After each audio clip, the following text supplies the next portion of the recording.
Allah is my heart's speech. Your mercy is what I beseech. Keep in my heart your remembrance, and in your deen allow me to advance. Help me in my quest. Permit me to pass the ultimate test. Help me in my quest. Permit me to pass the ultimate test. السلام عليكم ورحمة الله وبركاته. بسم الله الرحمن الرحيم. الحمد لله وكفى وسلام على عباده الذين اصطفى لا سيما المصطفى صلى الله عليه وعلى آله وصحبه وسلم تسليما كثيرا. Brothers and sisters, welcome to another live edition of your program Ask Huda. Our phone numbers, as a regular reminder, beginning with the area code are 002 011 2500 8678. Alternatively, area code 002 01 00246 4583. And the email address is ask@huda.tv, and the Facebook page is Dr. Muhammad Salah Official. Barakallah fikum. And now, having no pending questions, alhamdulillah, we'll just resume answering some of the many questions I received on the page by the time you start ringing in, insha'Allah Azza Jal. Sister Ruqayya Abu Bakr have her first question concerning what is the status of the following marriage. A husband and wife living together for several years in both their minds that they do not like each other, yet the husband would not divorce the wife. And what I mean is that the husband does not carry out his responsibilities as decreed by Allah, and the same way that the wife does not respect him as the husband does not carry out his responsibilities too.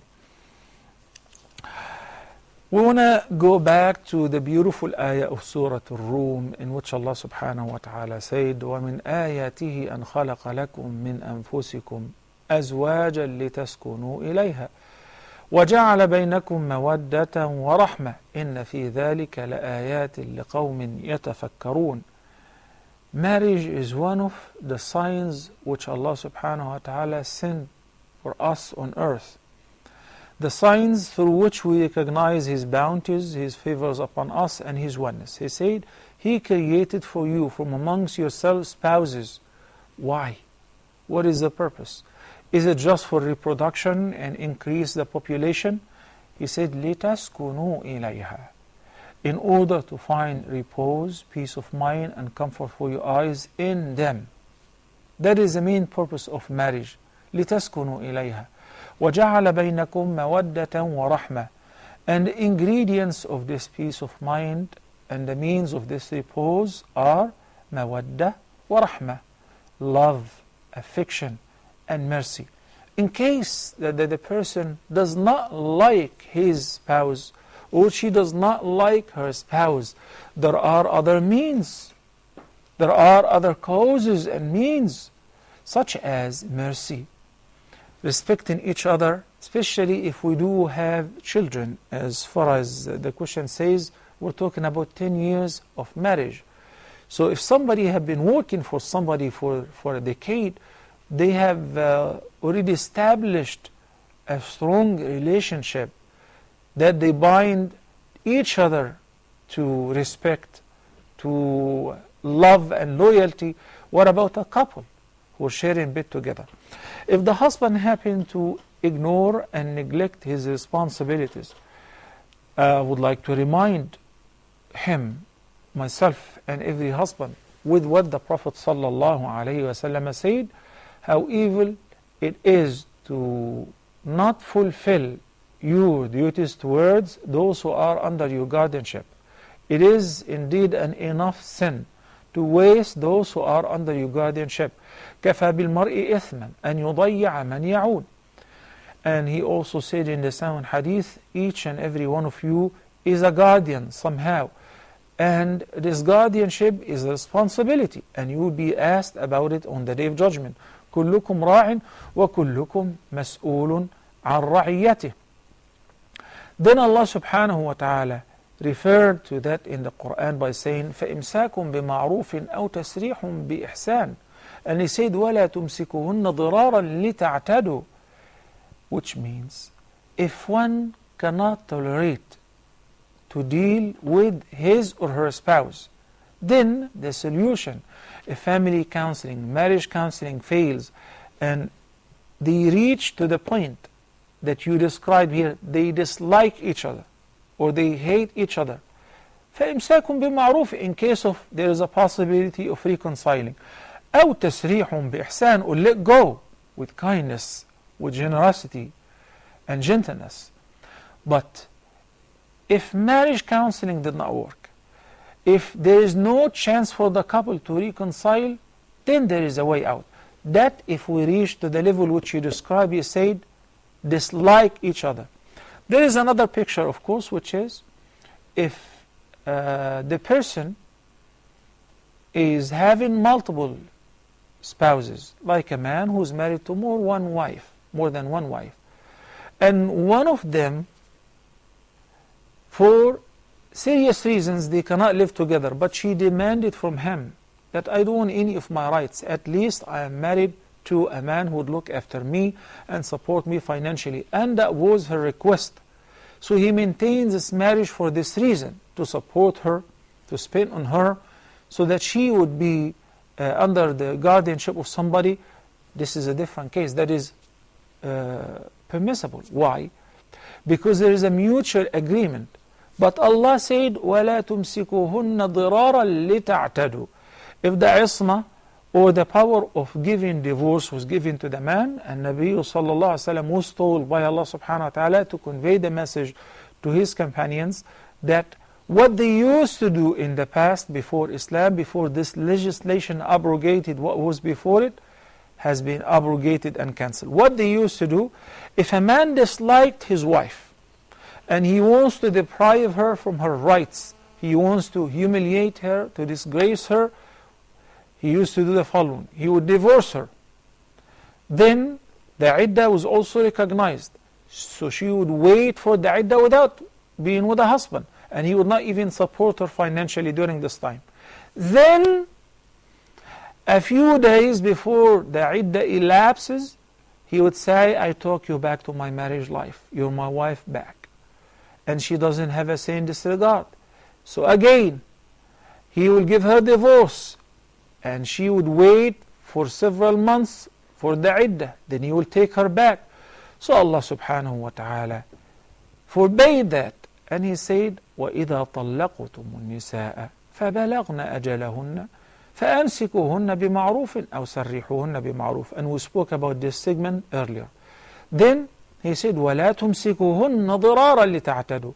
Do not keep her as a wife, not because you like her as a wife, or you like to support her, or because you feel sorry that she would not have anyone to support her, rather to harm and hurt her. No, that is not permissible. ضِرَارًا. This is to hurt her. Do not keep her just to hurt her. لِتَعْتَدُوا. That is a transgression.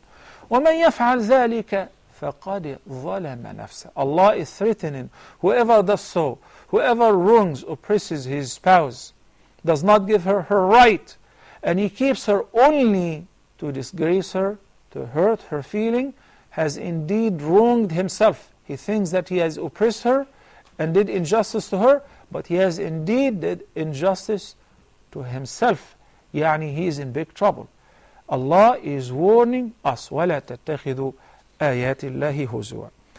So I hope, inshaAllah, each person would recognize their responsibilities and understand that كلكم راع وكلكم مسؤول عن رعيته.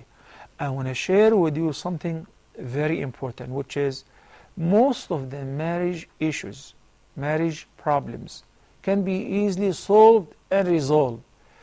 You just need to communicate with the other party.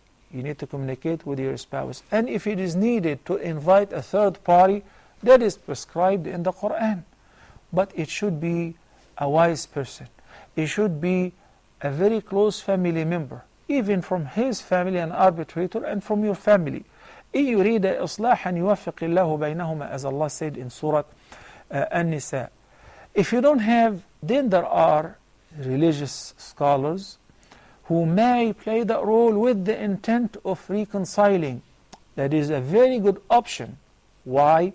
Because they intend to reconcile. They are not like some psychologists who take this for business and they like to extend this conflict because every session they charge that much and so on. No, this is done for the sake of Allah subhanahu wa ta'ala. Through my experience and our experience, I found that many marriage issues could be easily overcome, especially in the first year. And we normally say to the newly married couple, if you manage to pass the first year of marriage peacefully and overcome all the problems and obstacles, then there's a great possibility this marriage would last as long as you live. Because most of the problems arise in the first year. Two different identities, two different personalities, two different habits, sometimes even cultural traditions are merging together. It takes time. It is not easy. May Allah the Almighty guide us what is best. Hindatu Nuha Shitau. Sister Hindatu says, I don't know, it may be a brother. Allah subhanahu wa ta'ala knows best. If I have a hall and I rent it for events like parties or wedding ceremonies, is it considered as haram income? What is considered as a haram is when you rent it to someone whom you know that he would serve what is forbidden during this event. Yani, where did you get this from? What is the essence of this ruling? I mean, it didn't take you time. You just said this part is haram. If you have a hall, a community hall, a celebrations hall that you rent, and you know that this hall will be rented to party, dance, play disco, and drink, and so on. You know that beforehand? Yes, I do. And you rented it, and you did not mind? Yes, then this is haram. Allah subhanahu wa ta'ala said in ayah number 2 of Surah Al-Ma'idah in this segment, وَلَا تَعَاوَنُوا عَلَى الْإِثْمِ وَالْعُدْوَانِ. So whatever is considered a sin is forbidden. It is forbidden to do it. It is forbidden to partake in doing that sin directly or indirectly. Assalamu alaikum wa rahmatullahi wa barakatuh. Brother Ishfaq from Kuwait. Welcome to Ask Huda. Assalamu alaikum, Sheikh. Wa alaikum assalam wa rahmatullahi wa barakatuh. I have a question regarding this. Actually, I am from India. There, there is a shrine system is there. My brothers, I am not able to convince them that this is wrong. Rather, they give the approach to see that you are against these shrines. Now, how to convince them? And second thing regarding this, what is if they are on the same path, asking the wasila from these shrines and many other things, making some teas, rest, other things they are making, what is if they are on the same faith, what is their end? طيب. Let me give you an answer, inshallah, that will give you a break. Not only you, that you're very eager and anxious over your party, your relatives or family members to be rightly guided. All the believers, because they are following the footsteps of Prophet Muhammad sallallahu alaihi wasallam. And Allah subhanahu wa ta'ala described the condition of the Prophet sallallahu alaihi wasallam and how eager he was to guide his people and the Meccans and to bring them to Islam, to salvation. He said, فَلَعَلَّكَ بَاخِعٌ نَفْسَكَ عَلَى آثَارِهِمْ إِن لَّمْ يُؤْمِنُوا بِهَذَا الْحَدِيثِ أَسَفًا. بَاخِعٌ نَفْسَكَ, killing yourself. You might kill yourself as well, because you're very keen and very anxious over them to be guided. So if they are not guided, you're going to kill yourself, you're going to die, feeling sorry for them. إِن لَّمْ يُؤْمِنُوا بِهَذَا الْحَدِيثِ أَسَفًا, for feeling sorry for not believing that you're going to kill yourself, you're going to go into depression. Take it easy. Your role is to convey the message. إِن عَلَيْكَ إِلَّا الْبَلَاغِ مَا عَلَى الرَّسُولِ إِلَّا الْبَلَاغِ. But if you happen and if you manage to convey this message in the same fashion, in the same style that the Prophet ﷺ did it, then alhamdulillah, shukla, it will be most effective. So, make a plan how to approach them individually or in groups, gradually. Sometimes discuss it with them logically, because what they do does not even make any sense. And it comes in clear contradiction with the basics of the belief. This is what exactly Prophet Muhammad sallallahu alaihi wasallam came to nullify, to eliminate this act of associating partners to Allah subhanahu wa ta'ala in worship. If they are educated, they are good readers, you can show them references after references in this regard. Keep reminding, وَذَكِّرْ فَإِنَّ الذِّكْرَ تَنْفَعُ الْمُؤْمِنِينَ. This is the best I can tell you. Because, well, nowadays, believe it or not, we debate, we discuss with Muslims concerning the crisis in Gaza and what's on. You feel yourself like you're speaking to dummies.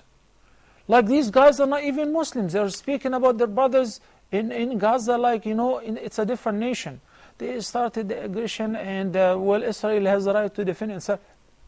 Those are Muslims. And you keep talking for a half hour, for an hour, then finally say, well, I had it with you. I can't do any better. إِنَّكَ لَا تَهْدِي مَنْ أَحْبَبْتَ وَلَكِنَّ اللَّهَ يَهْدِي مَنْ يَشَاءُ. Assalamu alaikum. Sister Safiya from United Arab Emirates. Assalamu alaikum, Sheikh Salam. Wa alaikum assalam wa rahmatullahi wa barakatuh. Sir, I want you to clarify one doubt which many people have. This is regarding illness. When somebody is ill and is suffering from various illnesses of the stomach or the heart or the different parts of the body, people normally say that first they show sympathy, then they invoke Allah that, oh Allah may help you, may Allah give you shifa, etc. And then afterwards, behind your back, they talk things like, I don't know what kind of sin they have committed. Oh, maybe they have eaten haram, so that's why they got, stomach illness. Maybe they have committed some grave sins, that's why they got illness of another part of the body, etc. So, but we know that illness is from Allah subhanahu wa ta'ala, like we have heard you also saying many times on Ask Huda and other programs.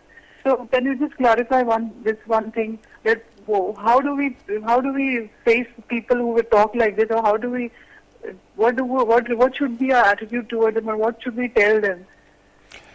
Jazakallah khairan. Thank you, Sister Safiya.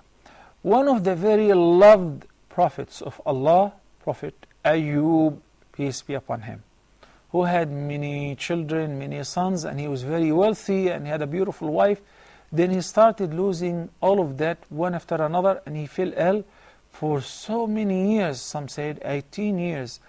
And his illness came to the point that it was offensive to others, that no one would visit him, except a couple of people whom they regularly visited him, and once he overheard them talking behind his back.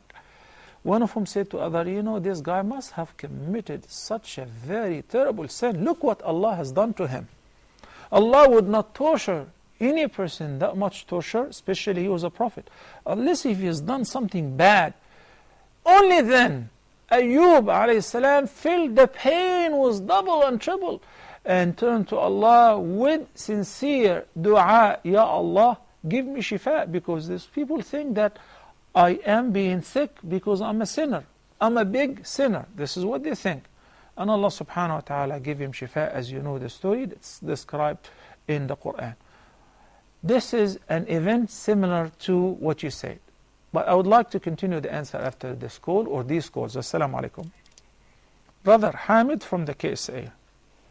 Assalamu alaikum wa rahmatullahi, Dr. Salah. Wa alaikum assalam wa rahmatullahi wa barakatuh. How are you, sir? I'm fine, alhamdulillah. Thank you for asking, Brother Hamid. Yeah, a couple of days back, I asked a question about my friend who died recently at a young age. Now, the question is that he has been living in Saudi Arabia for the last 20-25 years. And he has so many things here he has to clear and, wind out and then take it along with it. Is it possible for her wife, because she will be there for 4 months, can she come here and just collect all the things and dispose of other responsibilities and go back? Is it possible for her to come here? Okay. I do remember receiving this question. He said a friend of yours passed away, and his wife is living in the same place or living abroad? No, she also had gone on vacation, but now they are actually living here in Saudi Arabia for the last 24 years. Okay. But they have many things here. They have to just dispose them off, and then there's the money. There's many things are involved there. can he come here and just clear those things and then go back? Because I think that she's in Idda for 4 months. She cannot come. I just want your advice on that. As a matter of fact, the iddah of the wafah should be spent in the same house that they lived in together. Okay, Brother Hamid, inshallah, hopefully I will answer you in this segment. Assalamu alaikum. Sister Aisha from Nigeria, assalamu alaikum.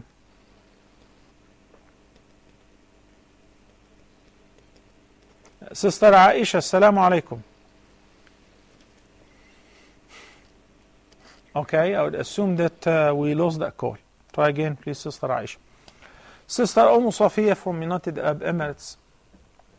Now, with the story of Prophet Ayub, which is exactly similar to what you described, and the attitude of some people. People should always put themselves in the position of the person who's sick. I mean, have mercy on him, feel pity for him, believe that their dua is very important and essential for his healing. This is a kind of help that you can give. Not to add to that, assuming that this person has committed a sin or did not, because sickness is not simply as a mean of punishment. It could be a mean of punishment. It could be a mean of purification. For sure it is a mean of purification for the sins of the believer, because the Nabi sallallahu alayhi wasallam said in the sound hadith, ما يصيب المسلم من هم ولا نصب ولا وصب حتى الشوكة يشاكها إلا كفر الله بها من خطايا. Anything that afflicts the believer, including diseases, poverty, adversity, worries, or الشوكة, the thorn that pricks or penetrates his skin. It's something very minute. You have some flu, you have some headache, some migraine, some ache here or there, some stomachache. And Nabi sallallahu alayhi wa sallam said, anything that hurts, afflicts, or affects the believer is actually a means through which Allah subhanahu wa ta'ala remits some of his sins with. So we should look at the tests and the trials as it is something good that Allah subhanahu wa ta'ala at least will remove some of my sins. And if you're being patient, if you're being grateful to Allah subhanahu wa ta'ala, that's even better. Then if you make dua constantly and you make tawbah from sins that you used to do, whether major or minor, that's even better and better. And this is exactly what is meant. It's a reminder. It's a reminder to check out your record. Maybe I've done something bad. Yeah, it's okay. It's okay to assume that one should review his record and check it. حاسبوا أنفسكم قبل أن تحاسبوا. This is an advice of Amir al-Mu'mineen Umar ibn al-Khattab. May Allah be pleased with him. So we have to recon and account ourselves. No one should exclude the possibility of being punished by the sickness, by the adversity, by the poverty.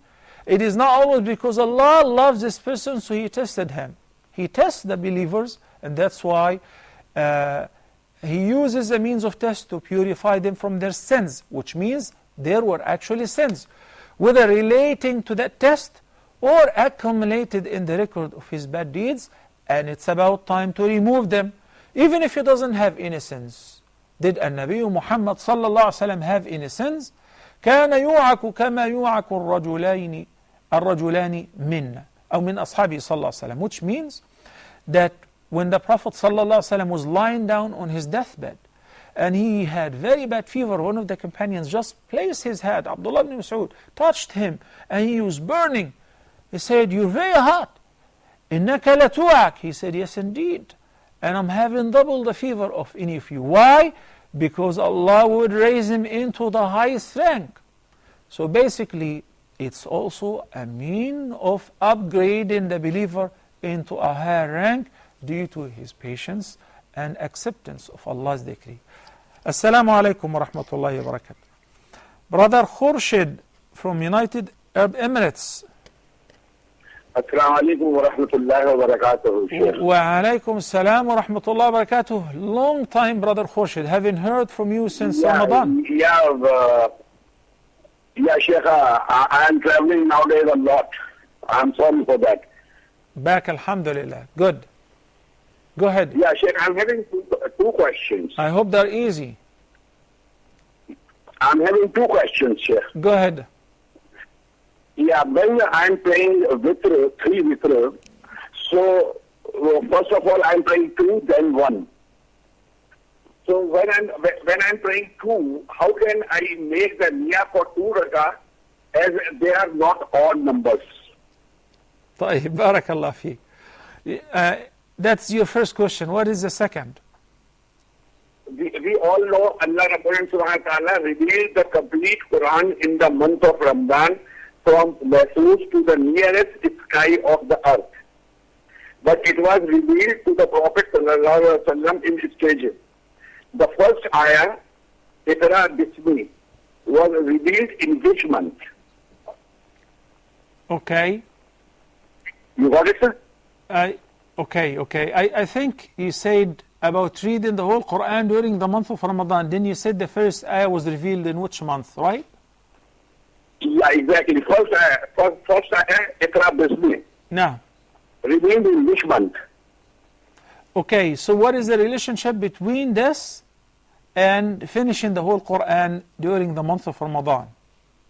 Yeah, just for the information, because I'm reading this and I'm talking to my colleagues and telling them how Quran comes to the earth, how Quran has come on the Prophet, which one the first ayah. I got this one, but you also asked about reading the whole Quran in Ramadan. Yeah. Okay. طيب جزاك الله خيرا Brother Khurshid. Brother Hamid from the KSA before the break. If this wife lost her husband while she was home with him, she must spend the iddah in this place, unless if there is a necessity, such as now she doesn't have any family members and her iqama is expired because she was on the iqama, I mean the residency or the legitimate visa with her husband, and he does not exist anymore, so she has to leave. Then in this case, it is permitted for her to leave. If we can find a brother or a relative, a mahram for her to escort her, then we should do that. If not, then we can drop her to the airport and another person will pick her up from the final destination. I guess you said that she was abroad when the husband died.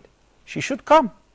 And when she comes home, now the first situation which I discussed is applicable here. If she can stay to spend the iddah period, 4 months and 10 days fully, in the same house in which they live together, then she must do that. If it is not possible, then it will be permissible for her to finish the paperwork and head home. Barakallahu feekum. And we'll take a short break and we'll be back inshallah in a few minutes to begin by answering Brother Khurshid's questions. Stay tuned.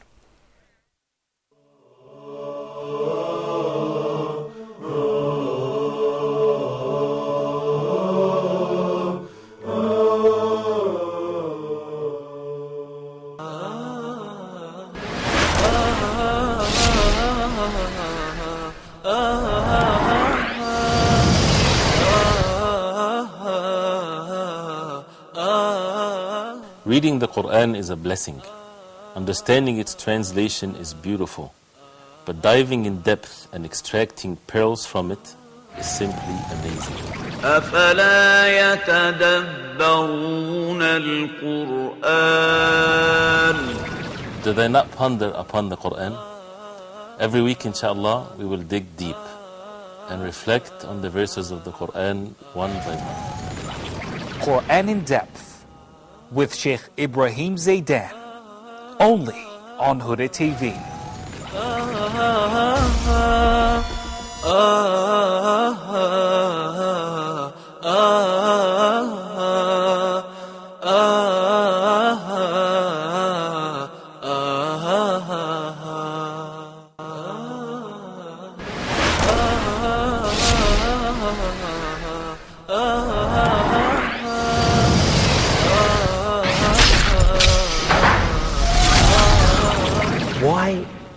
does Islam say? Cover the, what is the purpose of our lives? When you go to the grave, the believer will be asked 3 questions.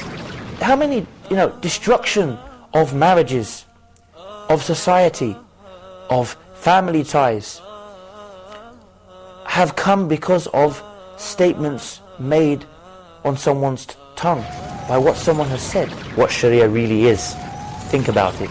We want you to think about it. Think about life. Think about your purpose in life. Think about the creator of this earth we live in. Think about how you should worship this creator and who this creator is. That's our aim behind this show here on Huda TV. Let's focus on what Islam itself says as a legal Islamic religious system.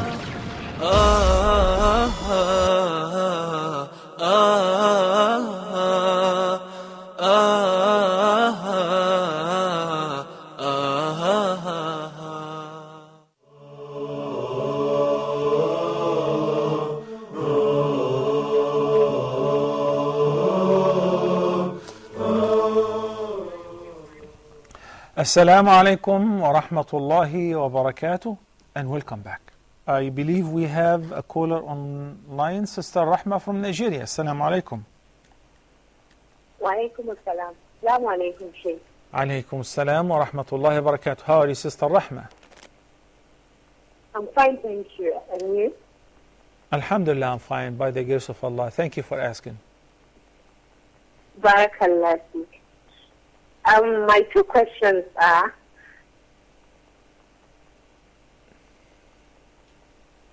if I am married and go back and travel to my parents' house, will I shorten my prayers or I will perform full salat?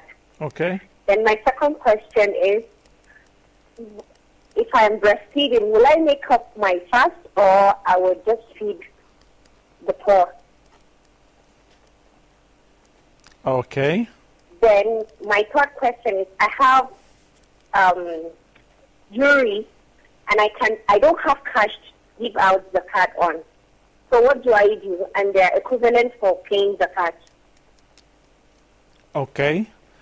And jewelry you have are equivalent to the nisab, 85 gram of gold or more? Yes, in gold. Okay. Thank you, Sheikh. You're most welcome.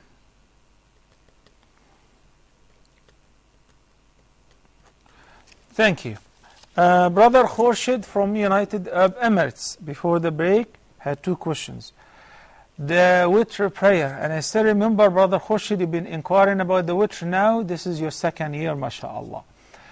Anyway, the witr prayer is a very significant and a very important prayer that the Prophet ﷺ advised Abu Huraira, and he said, "And tutira qabla an tanam." So it's very important. It's an emphatic sunnah though, while Imam Abu Hanifa said it's a wajib. And Brother Khurshid now prays the witr 2 rak'ahs separate, then tashahud and taslim, and 1 by itself. So he said, what intention would I have when I pray the 2 rak'ahs? It's even. Now, and Nabi sallallahu alaihi wasallam, as I mentioned before in many ahadith, said, and in many answers to this question, that Salatul Layli masna masna. When you pray at night, it is 2 by 2, 2 by 2. 2 rak'ahs, tashahud and taslim. 2 rak'ahs and tashahud and taslim. Then if you fear that the time of Fajr is approaching, فَلْيُوتِرْ بِرَكْعَةٍ. Then the last should be an odd rak'ah. And it was reported that the Prophet ﷺ prayed 5 rak'ahs altogether, 7 rak'ahs altogether, 9 rak'ahs altogether. And in the 9 he sat after the 8th for tashahud, then he rose to the 9th, then he prayed the 9th rak'ah with tashahud and taslim. Now if you intend to seal up your prayer, like you already know that, alhamdulillah, that's it, I already prayed my 8 rak'ahs, and now it's time for witr.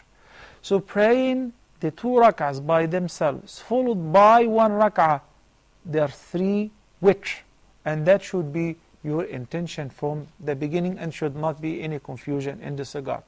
The alternative is also, we said it is permissible to pray the 3 rak'ahs all together without sitting for a middle tashahhud. Barakallahu feek. We'll answer the question about the revelation of the Quran, inshallah, after these calls. Assalamu alaikum, Sister Aisha from Nigeria. Wa alaikum assalam wa rahmatullahi wa barakatuh. I have a question. Something happened that we need a clarification. Yeah. There's a sister that's supposed to marry a brother. Then, like 2 months to the wedding, the brother died. Then the family now asks the junior brother to marry the girl. After 6 months of the marriage, she now gave birth to a child. She did not let them know that she has had a legitimate relationship with the late husband, the one she's supposed to marry, because they know it did the marriage. Okay, wait a minute, So Sister Aisha. Islamically- Sister Aisha, hold on a second, please. A couple, 2 months before the wedding, the groom died, right? Yes. Okay, then what is next?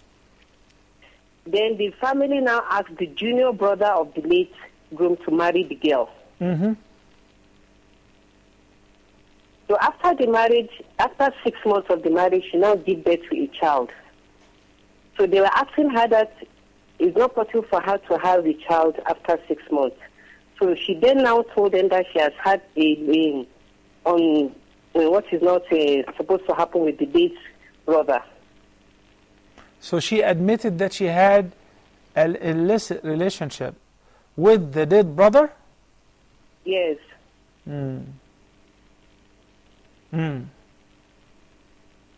Okay.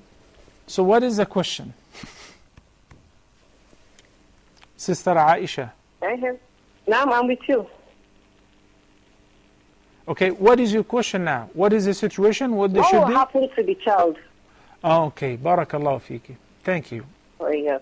Jazakillah khair. Very sad situation. And subhanallah, it's an exposure to the dead person. May Allah forgive him and have mercy on him. Insha'Allah, we'll answer you. Assalamu alaikum wa rahmatullahi wa barakatuh. Brother Mahmoud from United Arab Emirates. Assalamu alaikum, Sheikh. Jazakallah khair for the dawah you are presenting on the TV, especially Huda, your team also. Especially dua for the ummah which is passing through the very great difficulties nowadays in the whole world. I have one question. Go ahead, Brother Mahmoud. Jazakallah khairan, and may Allah accept from all of us. Ameen, summa ameen. There is one narration slot is coming in Huda TV about the repentance after 40 years in Bani Israel, one person. Of the repentance of whom? Of one person in Bani Israel during the period of Musa alayhi salam. Mm-hmm. So there is one slot displaying in the Huda TV. So this one is either references from Quran or Hadith. Because I entered in between, I could not hear the complete Hadith. And the person was disobedient in that Musa alayhi salam period. Then he repented to Allah subhanahu wa ta'ala. Then the rain came again. Yeah. You said you heard this. From which hadith? You heard this hadith on one of our promos, right? Yes, please. Yes. Okay. I'm very familiar with this hadith and aware of it. I won't be able to give you the reference right now, though. I have used this hadith several years back in some of the speeches, so I remember the hadith. And it's a very interesting story, though. But I will have to find out the reference. I don't have it on top of my mind right now. And we'll find out, since it's already aired on one of our promos, inshallah, we'll get back to you. I hope the brothers would remind me so that, inshallah, on Tuesday episode, what day is today? Today is actually Tuesday, right? So, inshallah, on the next episode, on Sunday, I'll be happy, inshallah, to verify the reference of this hadith. Barakallah feek. Sister Aisha from the KSA. Assalamu alaikum. Hello, assalamu alaikum, Sheikh. Wa alaikum salam wa rahmatullahi wa barakatuh. Sheikh, how are you? I'm fine, alhamdulillah. Thank you for asking, Sister Aisha. How about yourself? I'm fine, alhamdulillah. Good. Sheikh, I have a question. Mm-hmm. Is it allowed to flip a coin to decide something like which team goes first and like that? Oh, no, that is not allowed. This is a practice which is mere shirk, mere associating partners to Allah in worship. It is similar to a practice which the Meccan pagans before Islam used to do. They didn't know who was God, so in order to decide concerning serious matters, instead of flipping the coin, they would fly a bird. So if it flies right, they would set a bird free. If it flies right, they would take it as yes, go for it. And if it takes the other direction left, then they would take it as no. That's called at-tiyarah, following the bird. So flipping the coin does not befit a Muslim whatsoever, because alhamdulillah, Allah blessed us with an access, with a direct access, 24/7 access to reach Allah, to consult Him in any affair that we want to do. You want to choose anything? Pray استخارة. إذا هم أحدكم بالأمر فليركع ركعتين من دون الفريضة ثم ليقل اللهم إني أستخيرك بعلمك وأستقدرك بقدرتك وأسألك من فضلك العظيم. The hadith and its meaning have been explained repeatedly before.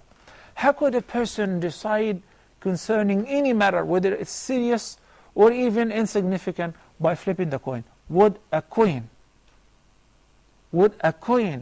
know the future? Know the unseen? Know whether this girl will be a good mother to your children or not? Whether this man will be an honorable husband or not? Of course not. So we have to enjoy the blessing of the aql, the mind which Allah blessed us with, to reflect upon Allah and worship Allah through even choosing, making decisions in our life through Salat al-Istikhara, not flipping the coin. Thank you for asking, Sister Aisha. Assalamu alaikum. Sister Sumaya from United Arab Emirates. Assalamu alaikum. Alaikum assalam, Sheikh. I have a question. Nah, go ahead.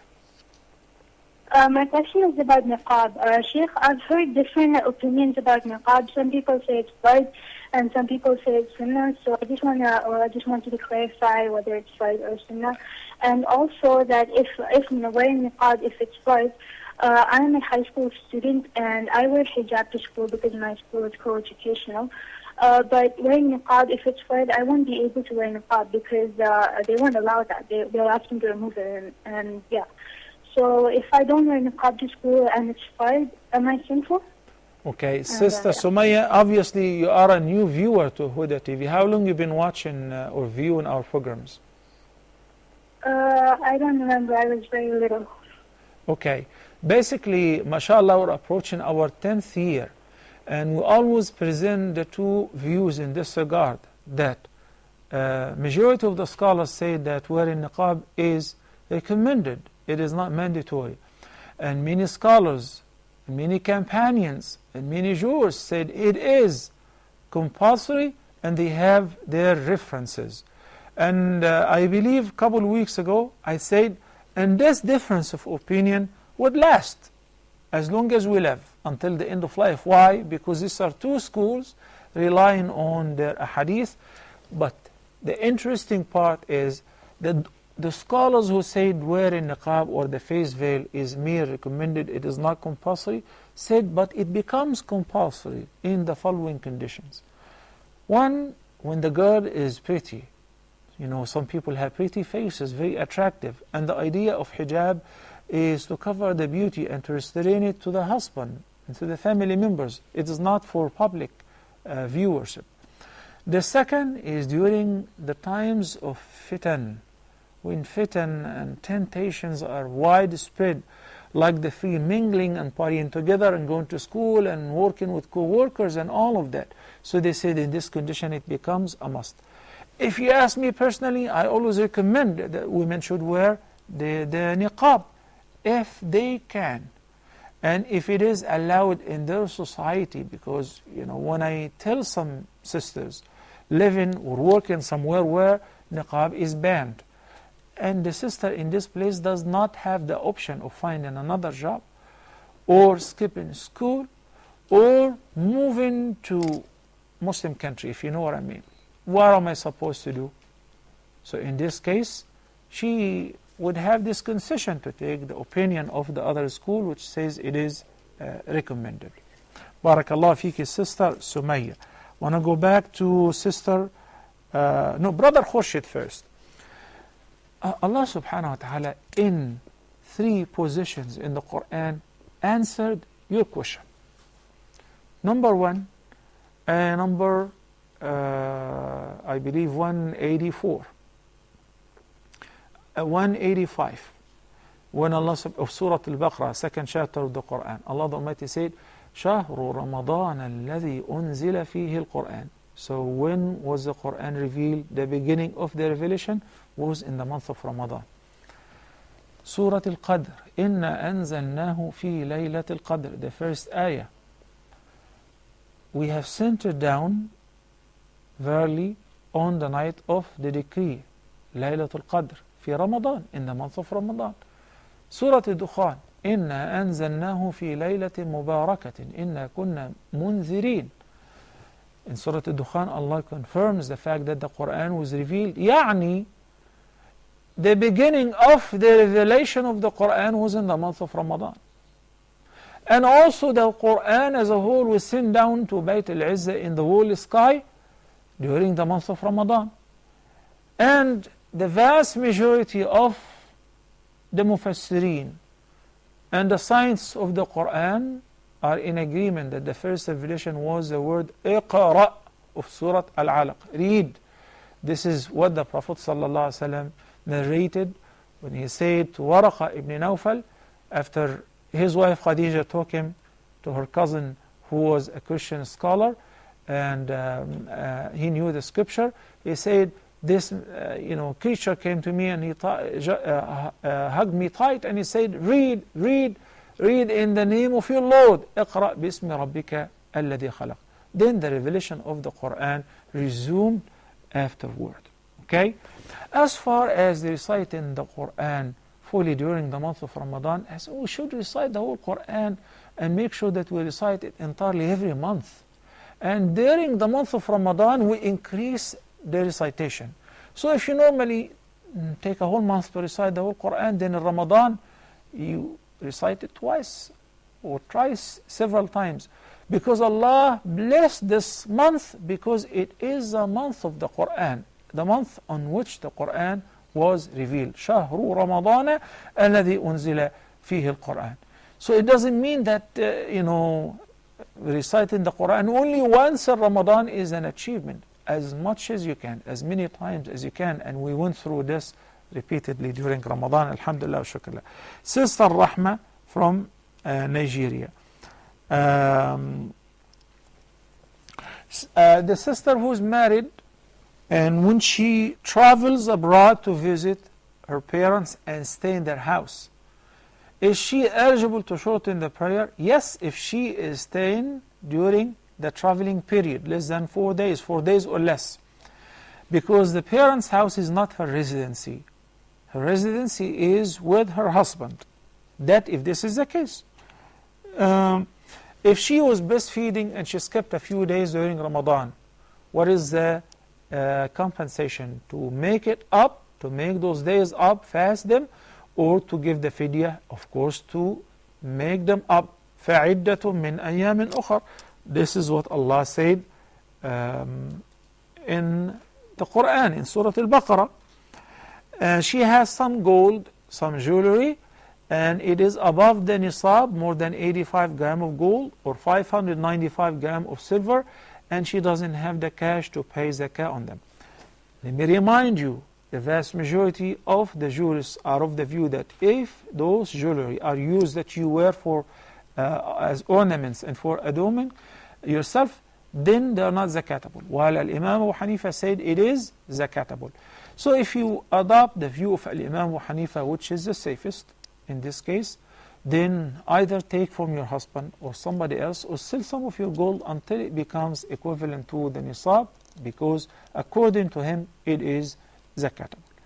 بارك الله فيكم brothers and sisters. بارك الله لنا ولكم في القرآن العظيم وفي الهدي النبوي الكريم. May Allah subhanahu wa ta'ala accept from all of us. أقول قولي هذا وأستغفر الله لي ولكم. Until next episode, I leave you in the care of Allah. والسلام عليكم ورحمة الله وبركاته. Allah is my heart's speech. Your mercy is what I beseech. Keep in my heart your remembrance, and in your deen allow me to advance. Help me in my quest. Permit me to pass the ultimate test. Help me in my quest. Permit me to pass the ultimate